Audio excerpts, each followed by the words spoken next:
Wonderful Tech One students, it's Wednesday, and that means no live class today.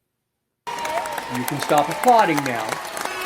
You guys, today I am going to introduce you to a pretty cool tool that we will use in our building of devices that we program. Not everyone will use it every time. It's really an option for you. Today's independent learning is a chance for you to explore tinkercad. tinkercad is a free website that lets you design 3D objects. And we are going to use tinkercad to design things for the 3D printer. And we are also going to use it to design things for the Glowforge, our new laser cutter that we have at school. When we are building devices for our next project and the one after, keep in mind that we do have access to the 3D printer and to the Glowforge for helping us design and create just the right object that we want for us to program and complete our projects. Students, here we are at the tinkercad website, which can be found at tinkercad.com. You are also going to find a link in this Pear Deck slideshow. When you look at this landing page, you can see there little examples of art created with tinkercad, and up in the right corner, you can see the sign in button and the join now button. So let me talk about joining tinkercad for just a moment. tinkercad is not part of Project Lead the Way. tinkercad is not associated with the Mount Vernon Public Schools. tinkercad is a great free website that I am going to encourage you to sign into. We have used tinkercad in different classes in the Mount Vernon School District for many years. And when you sign up, I would encourage you to use your school email account, your students.mvsd320.org account. If you are not 13 and it gives you a message to ask your parents' permission, absolutely do so. If your parents don't want you to sign into tinkercad, then don't do it. However, it is a website that I recommend even for students that are younger than 13 years old. If you join, give yourself a password that you will remember. I am going to click sign in because I've been using tinkercad for a long time. Are you ready? When tinkercad opens up, it is going to show you your recent designs. And if you're new to tinkercad, well, you won't have any. What I would like us to do is start by clicking Create a New Design. The tinkercad workspace looks like this. Very quickly, in the upper left, you have information like your file name. tinkercad gives it a weird one, as you can see. Anytime you want, you can change and click that. I'm going to name this after what this assignment is, and that is a nameplate. You are going to use the shape and text tools in tinkercad to make a nameplate. Just like that.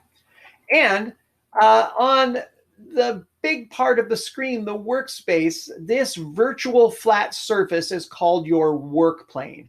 And this work plane is laid out in a grid, and that grid is in centimeters, and the little tiny squares in between are millimeters. Right here is a cube, and this cube is where you can change your view in tinkercad. You can look at the left side of what you're building, the top of what you're building. You can mouse and flip it and look at the bottom of what you're building. If you are on a school Chromebook, you can do this with the trackpad.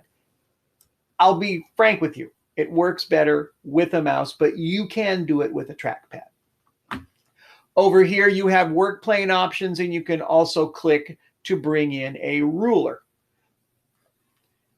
On the right is your menu of basic shapes. If you click up here, you can find more shapes and different objects in this menu. For now, we're going to stick with the basic shape. And if you scroll down, you can see they are indeed basic. And you'll also notice right here you have a text option. So I want to make a nameplate, and I can make it as simple as a rectangle. I'm going to start by pulling out a rectangle shape, or as it's called, a box. And I'm going to put that right in the middle of my work plane. Now, Tinkercad chooses the color, and don't worry about the color so much, because when we print these either in a 3D printer or in a Glowforge, it's going to be whatever color the material that we put in those devices are. Now, this cube that came out here, you can see there are some white boxes on the edge of it. What those white boxes do is they let me resize the object. I can stretch it along the work plane horizontally, side to side. I can stretch it vertically back and forth. Or I can also, with this arrow, change the height of the object. I am lifting it above the work plane, 35 millimeters in this case. You can see the box off to the right as I click, or I can lower it back down to where it's at 0. I'm back on the work plane. I can also grab this white box right here, and I can raise the height of the object. For us, we want to just make a nameplate. I'm going to go maybe to 3 millimeters in height. I would say you make that choice, but no more than 5 millimeters tall. Now, you can see I've got my rectangle, and my first name is Greg, so I am going to grab some text out, and you just simply grab the text objects and you pull it onto the work plane. And there I have that text. Now, I can, once my text is highlighted, I can make some choices over here. The text, it's actually saying what it says right here. I can click and change it. I can change the font. You can see I have very few choices. I can do the height, which is how tall my text is. I can also adjust that with those little white squares like I showed you. The bevel of the text is how thick that text is going to be. So instead of making my font bold, I can use the bevel command right there. When I've got my text the way I want it, I can bring it on to my workspace. Now, I can use the plus symbol over here and zoom in on my object, and you can see that my text is sort of merged with my shape on the base. And what I want to do is just move it around. And you'll notice that when I move it, it's kind of chunky. That's because I have the snap grid on. And it is set to move in 1 millimeter increments. So every time I nudge it with the mouse, it moves a millimeter at a time. Once it's highlighted, I can also use my arrow keys to go left, right, back, forth, and it will go a millimeter at a time. If I'm frustrated because it's moving too much, I can adjust that in this menu. I can have it be off completely and it only goes where I put it, or I can have it go as little as 1/10 of a millimeter. I can, let's go 1/4 of a millimeter at a time. And then the mouse buttons just move it very little. I'm going to go ahead and change the text to my first name.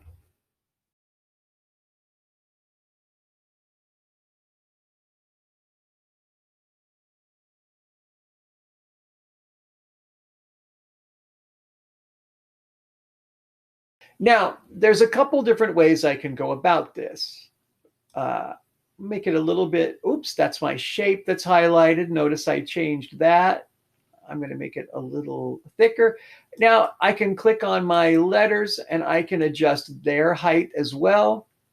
How tall do I want them to be above the surface? And if I change my view, if I go around to the side, you will notice I have the ability, like a little compass shows up when I scroll on those double arrows. I can click when that compass is up and I can change the tilt of my name as well. And then I can move it in the center and tilt it, which is kind of a cool way to go about it. The other thing that I can do is where it says solid, I can also make it a hole. And what that will do is it will knock the shape of the letters out of the substance that it's in. Although I think I like that tilted look, I'm going to keep it there. If I want the option to hang this nameplate on something, I can go ahead in my shapes and I can at the top have the option of a negative space. And so I can grab a cylinder that is negative, and that is essentially going to punch a hole. Let me look at the top view a little more, and I can move this cylinder where if I wanted to hang this, I could put some strings through it, and I could do it that way. And if I want another one that's just the right size, I can, of course, copy and paste. Control V, Control C, and I can move that shape where I want it. And if I accidentally made too many, I just highlight and use the backspace or delete key, and it will get rid of it. Now, once I've got things the way I think I want them, I'm going to just click and drag across everything and highlight all the parts. And then up on this toolbar here, you can see group, Control G. I can click that and it will group everything into one continuous shape. So there it is. And now you can see I've got two holes punched. I've got my name. There is my nameplate ready for the 3D printer. I can take a look. And if at any moment I'm like, there's something I want to change. I want these holes to be in a little different place, or I want them to be a slightly different size. Just highlight your object and choose the ungroup option, and you can go back and you can adjust anything that you want. So students, play around with the shapes and the text and come up with a nameplate. If you make a nameplate and save the file and get it to me, I can print it for you. Simply click on the export and save it as a .obj file. We'll talk more about files in the future because different files are for different purposes. Have a fantastic Wednesday, and don't forget to do the attendance on the last slide.